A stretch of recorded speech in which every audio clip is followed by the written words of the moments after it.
முருகா உன் படை வீட்டில் தைப்பூசம், உன் முகம் மாறும் அழகென்று ஊர் பேசும்.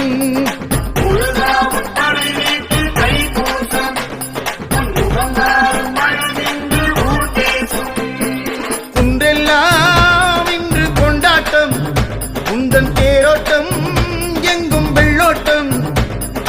திருநீற்றை திருநெற்றி பூசியே உன் முருகாற்று படை அதனை பேசியே வந்துவிட்டோம், உனக்கு தண்டமிட்டோம், ஒன்றுபட்டோம், உன்னையே கண்டுவிட்டோம்.